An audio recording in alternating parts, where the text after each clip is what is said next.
距离我们去年拆箱42070已经过去了大半年。其实这套产品我们早已拼好，但是评价一款口碑堪忧、得分常年垫底的机械组旗舰的难度，也许要远远大于像8043、4204那种优秀的产品。细心的朋友可能会注意到，这一期不是机械创始创新。虽然在我们眼里42070依然存有亮点，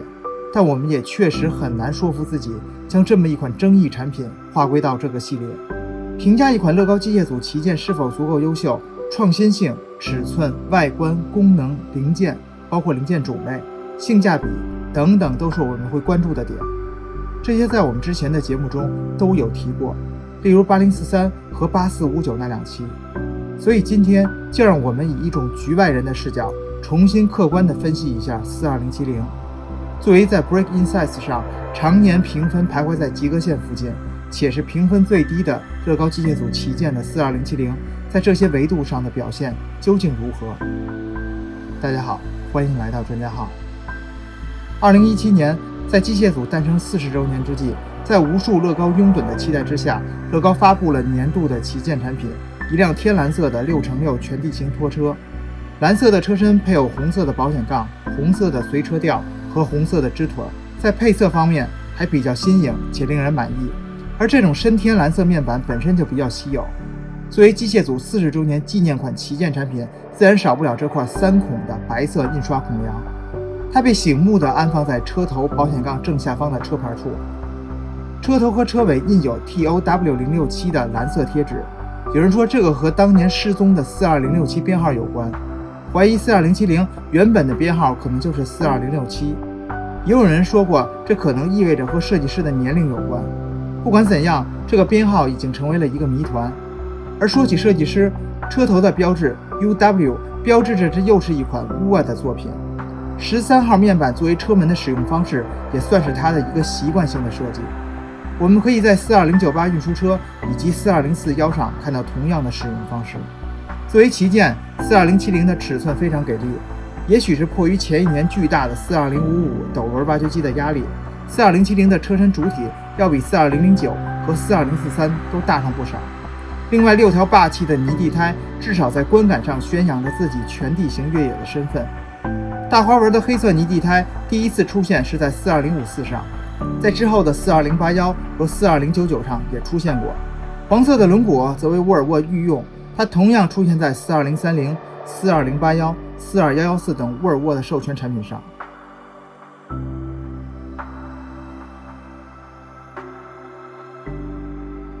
绑在卡车前杠上的泰迪熊零件来自2012年，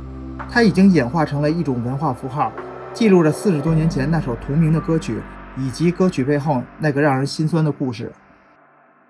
42070提供了一个红外接收器，配合一个 M 电机加一个 XL 电机，它们实现了车辆的行走、转向、支腿、吊臂、转台、吊钩，共6个功能。PF 时代每2到3年必须有一款遥控旗舰，所以作为40周年纪念旗舰，配备遥控是必须的。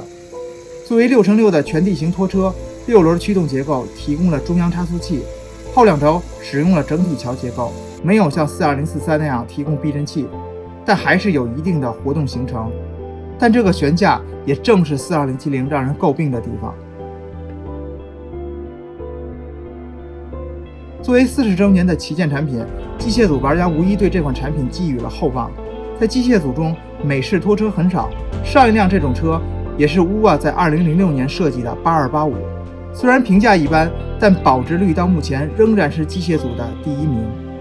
8285是典型的离散型机械功能控制，其机械素质并不太好。而10多年后，美式拖车又回来了，而且还是遥控的，自然希望这是一款机械设计更加完美的作品。另外，相比2016年机械组旗舰42055斗轮挖掘机和42054拖拉机的表现，粉丝们无疑希望这是一款能全面超越这2款产品的旗舰。大家甚至期望这款旗舰能有比42043更好更全面的表现，这才对得起机械组40周年的纪念旗舰这一身份。可事实上，性价比方面，作为仅有1862片零件的产品，42070定价高达$290，PPP 为0.17，对比同年产品42069的2382个零件和180美元的定价 ，PPP 仅有0.08，而整个2017年机械组平均的 PPP 为0.13。另外，我们可以参考一下同为遥控年2014年的42030，零件数1636，定价250美元 ，PPP 为0.16。更何况42030还提供了更多的动力套件。可以看到42070的性价比很差。我们还可以看一下从2014年到2018年 PF 时代的机械组性价比的数据。除此之外，更让人难以接受的是，在如此糟糕的性价比面前，42070还被普遍认为是一款半成品。从外观上看，存在着各种裸露和空洞，它有裸露的电池盒，而作为遥控产品，没有任何开关限位的设计。它还有裸露的后斗，从后斗上方可以看到传动机构和地面。单薄且空洞的吊臂没有任何面板包裹，甚至不如一些非旗舰。车辆的大架部分也都是这样的表现，两侧甚至可以一眼看到对面。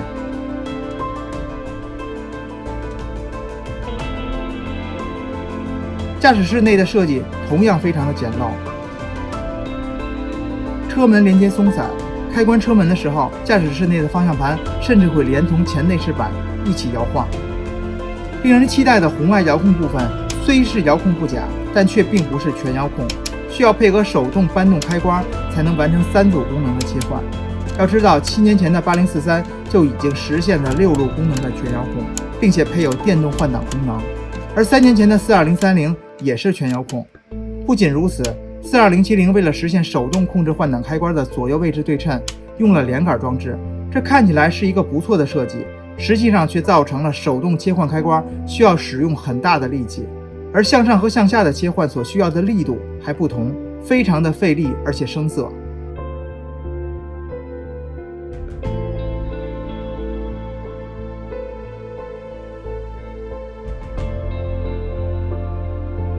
每次操作都会担心掰碎零件，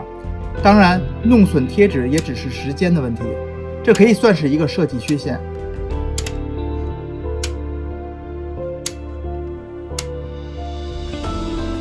底盘号称是全地形越野车，没有提供任何的避震器，前面已经说过，这就造成了前轮没有任何的悬架行程，后轮的悬架也是完全依靠重力来让车轮获取抓地。对比42043那么完善的底盘设计，可见这个底盘其实就是一个半成品，倒是和沃尔前作42030高度相似。另外，由于行走机构只依靠一个 XL 电机提供动力，实际上动力非常弱，这也让越野这件事儿变得徒有其表。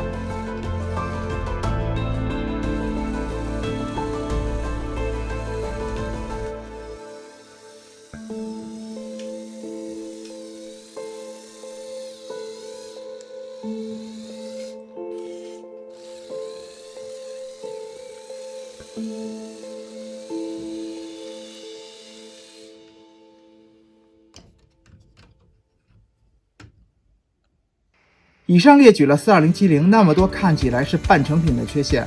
能不能说它就是缺乏诚意和设计的产品呢？其实也不然。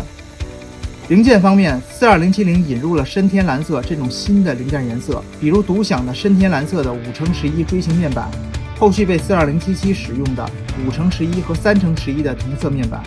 被42083使用的1号和13号同色面板。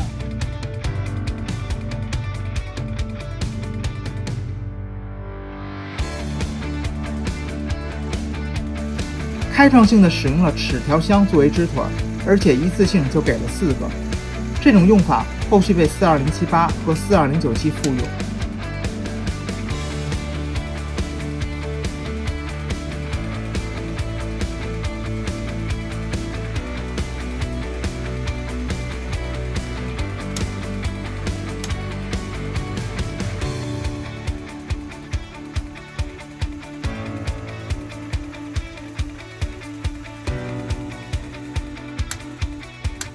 提供了3个离合器齿轮，3个第3代差速器，2个第2代差速器。我们后面会详细说这些零件在设计上的合理使用。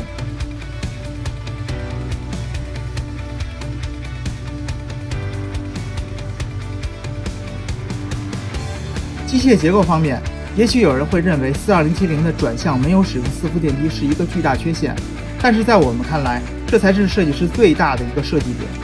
一个 M 电机和一个 XR 电机配合传动环，通过档位切换，提供了3组共6个功能。这6个功能包括了车辆行走、转向和其他附加的机械功能。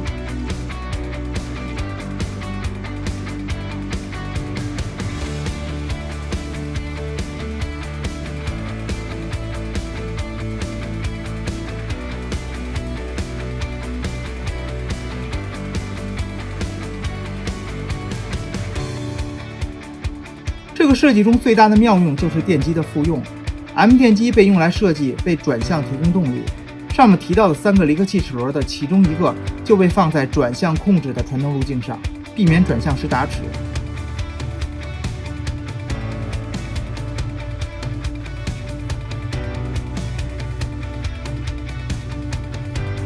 另外2个离合器被用在了带有限位装置的随车吊转盘和吊钩线缆的卷轴上。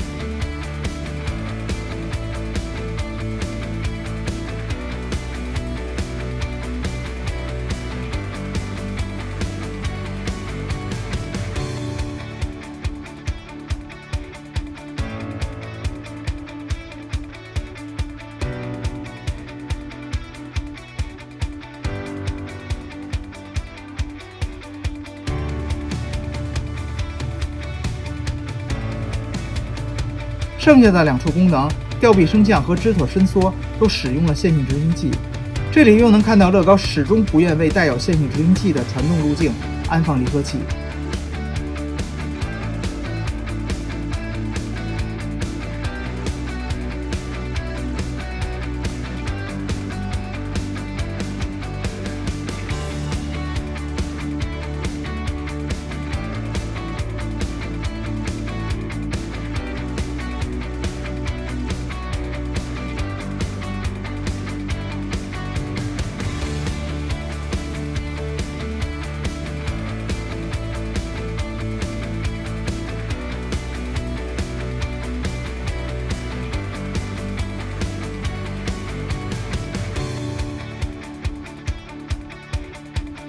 上面提到的2个2代差速器，一个用在了底盘的中央差速器，而另一个则巧妙地用在了起重机的转台中央。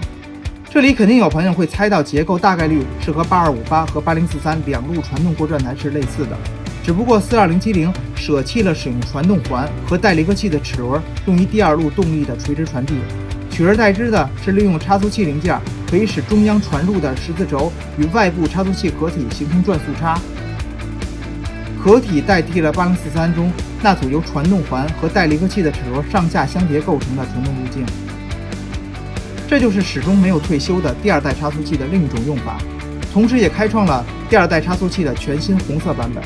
如果大家对多路传动过转台这种结构感兴趣，我们后续可以通过砍砖来详谈。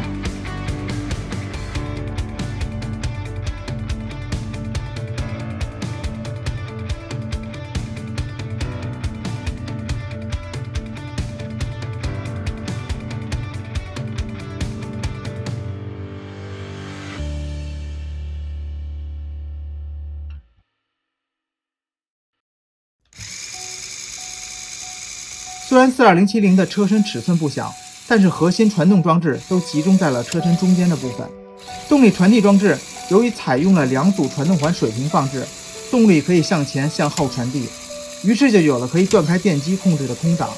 所以我们切到空档的时候是可以用手推动车身的，也包括了前轮转向。只可惜设计上缺少了一个上帝之手旋钮，也没有联动方向盘。如果我们仔细观察42070的功能设定和档位切换，发现它其实很好的实现了像移动式起重机这类不需要同时具备行走和其他主体机械功能的工程机械。当移动式起重机停止并放下支腿后，我们的关注点就是在转台以及上部的起重机功能了。可以说42070的整个动力传递切换设计是一套非常适合我们学习借鉴的好样本。然而即使有着这些优点，甚至包括一些开创性的亮点，都无法弥补它的半成品带来的缺憾，而使42070变成一款优秀的旗舰产品。我们也不太想去讨论它 B 模式的好坏，在 Rebreakable 上我们也只能看到寥寥的几个 mock。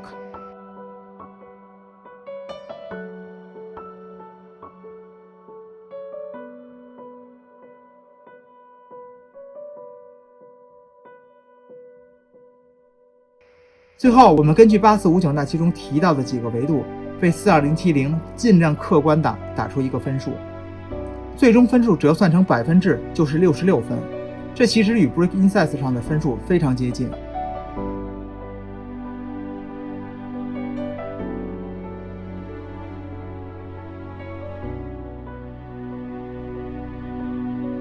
42070注定无法成为我们心中的优秀产品。但是作为一款机械组40周年的旗舰，当它放在我们面前，当我们看到它那些颇具亮点的设计，它的尺寸，它的车型，不如就让我们自己动手去改善它，或者通过它的设计做出属于我们自己的机械组40周年的 mock 吧。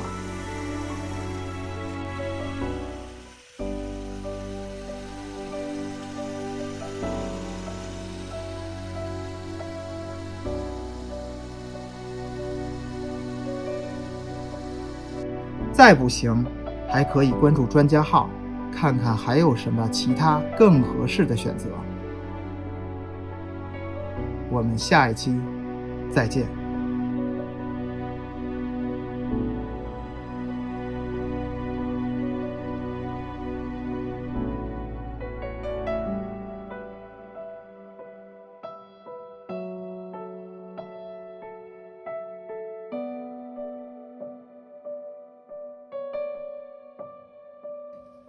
老规矩，点赞2000，分享200。